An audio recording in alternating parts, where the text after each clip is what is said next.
When I disappear,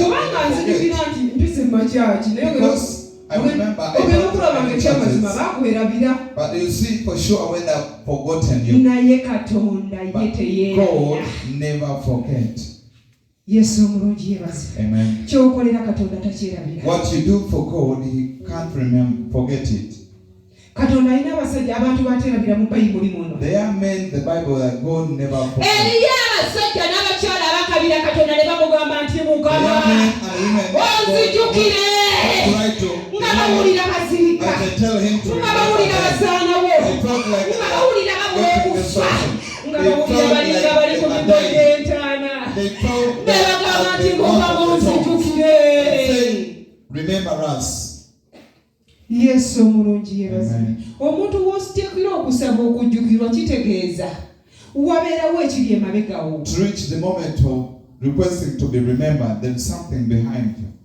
Wabeerawo ekiri emabegawo ekinene. There must be big thing behind you.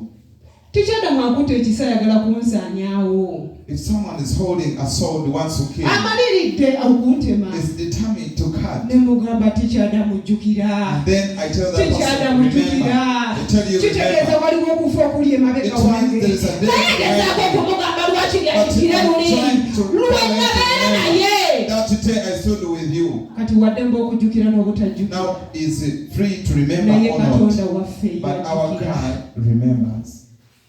Yesu omulungi yebazibwe. Katonda waffe akola atya? Ye Katonda ajjukira. Osobola okuyita mu mbeera emyaka newegibeera 10, newegibeera 2, newegibeera 5, naye mwana wa Katonda tozirikanga, togwamu maanyi, tokola bubi olw'embeera eri mu maaso go. Jjukira. There is God who remembers. Jjukira. Remember, every day there is God who gives the who will never forget for the good things you've done. Praise God. Hallelujah. Amen. Omusomi genda otusomereko.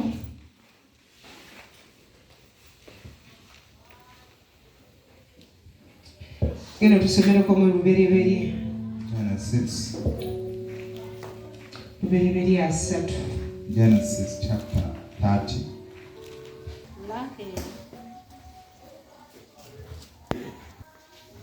Eri bwe yalaba nga tazaalira Yakobo baana, Laakeeri n'akwatirwa oluggya muganda we. N'agamba Yakobo nti, mpa abaana, oba tompe n'afa. N'obusungu bwa Yakobo ne bubuubuukira Laakeeri. N'ayogera nti nze ndi mu kifo kya Katonda. Yesu omulungi yebazibwe, so mukomekaawo. Babiri. These two women, ekyamazima bali bamusajja omu. They were for one man. Omu ng'azaala bambi, omu nga tazaala. The one was producing. Kati ono atazaala bambi n'abeera nga waliwo embeera emuliko. This barren woman was a situation. Abakyala mukitegeera. Women, I know you understand. Nawulira ng'awulira tasaanidde, awulira tesi muntu. She felt like she's not a human being. Mwana batunga azaala ayita kulya tefa azaala. One who could give birth could just olubuto luba lwa mwezi gumu nga ate nno ndi lubuto n'aluwanika. 1 month she can show that I'm naye mukyala ono kyamuyitirirako. But this woman, olw'okubanga kyamuyitirirako yatuuka n'okugamba banki mpa omwana gy'oli amusena wali. She told the husband to give her a child. Mpa omwana. Give me a child. Omusajja mugamba sinza agaba omwana. The man told naye lwaki yayogera ekigambo ekyo? Olw'embeera eyali ku bulamu bwe. But the reason why she spoke that word, she was passing through. N'awulira ng'ekyo kyasaanidde okwogera. She felt like she was entitled to speak that. Buuka ogende ku 19. 3:19. Leya n'aba olubuto nate n'azaalira Yakobo omwana ow'obulenzi ow'omukaaga.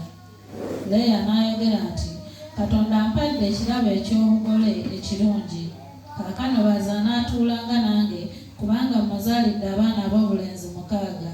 N'amutuuma erinnya lye Zebbulooni. Oluvannyuma n'azaala omwana ow'omuwala n'amutuuma erinnya Dina. Yesu omulungi yebazibwe.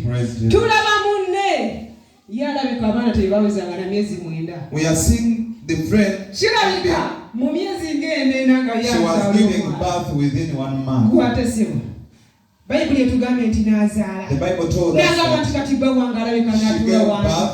tagenda kuddayo wa mukyalo oli Now she said that the husband will be staying with her olw'okubanga oli mugumba talina because the other one is barren and doesn't have simanyi children. olaba embeera I don't know whether you've seen this way. olaba okusomozebwa ku yebyayitamu And under tali that kwana challenge, akigamba she would tell no one. tali kwana akibuulira She had no one to tell. tekyagenda kumuwa ddagala liwonya No one kyayitamu could give her medicine to wabula save her. akibuuliranga ye munda mu But ye she was, obulira osanawo obulira as you oserezebwawo feel like you're getting diminished or yesu disrupted. omulungi yebazibwe Amen. weeyongereyo.